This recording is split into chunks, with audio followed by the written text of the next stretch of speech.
देखंतु कृषि विभाग ओडिशा एने मध्य ट्वीट करी सूचना जारी करिछि। सीएम किसान रे अंतर्भुक्त होई नथिबा चाषी भाई भौणी माने निजर सीएम किसान सहायता जारी रखिया पई विभाग द्वारा प्रदत्त परामर्श समूह को अनुसरण करी सीएम किसान पोर्टल रे पंजीकरण कराई नियंतु। तबे जदि आपण भी सीएम किसान रे टंका पाउनाहाती तबे ए वीडियो को शेष पर्यंत देखंतु। एबे एबे सीएम किसान योजना रे आउ किछि नुआ घोषणा बा नुआ अपडेट मध्य आसीगला। आमे जानिबा हले ता पूर्वरु वीडियो को लाइक करंतु, सब्सक्राइब करना थिले एबे सब्सक्राइब करी पाखर थिबा घंटी चिन्ह को दबाइ दियंतु। देखंतु सीएम किसान योजना रे हिताधिकारी माने ध्यान दियंतु। पीएम किसान योजना रे अंतर्भुक्त होई नथिबा सीएम किसान हिताधिकारी क्षुद्र और नाममात्र चाषी माने सीएम किसान योजना रे सहायता जारी रहिथिया पई निम्नलिखित बाध्यतामूलक आवश्यकता गुड़िक पूरण करंतु। तबे पंजीकरण पाई बाध्यतामूलक आवश्यकता बैंक खाता सह आधार संयोगीकरण, एमिति कि कृषक ओडिशा पोर्टाल रे पंजीकरण। तबे सीएम किसान पंजीकरण जारी रहिछि।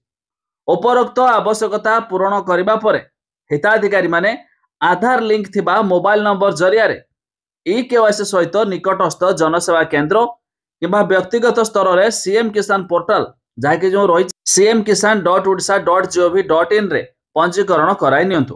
तबे अधिक सूचना पाई ब्लॉक कृषि अधिकारी कार्यालय किंबा कृषि समृद्धि हेल्पलाइन 155333 जोगाजोग करि पारिबे। जदि आपण भी सीएम किसान रो टंका पाउनाहाती सेथिरु वंचित होइचंती तबे जाकी एबे बड़ घोषणा आसीगला। केते बेले भी यार लास्ट डेट आसी पारे, एपर्यंत लास्ट डेट आसे नाही। ए पोर्टाल जुगे चालू अछि। आपण माने निजको पंजीकरण करि पारिबे बा रजिस्ट्रेशन मध्य करि पारिबे, जहा द्वारा जो माने सीएम किसान रो वंचित होइचंती बा एपर्यंत टंका पाइ नाहाती सेमाने मध्य पुणी जेतेबेले सरकार आगामी पर्याय रे टंका देबे आपण माने मध्य टंका पाइ पारिबे। एनै एबे कृषि विभाग ओडिशा तरफरु ट्वीट करी मध्य समस्त को सूचना जारी हेछि।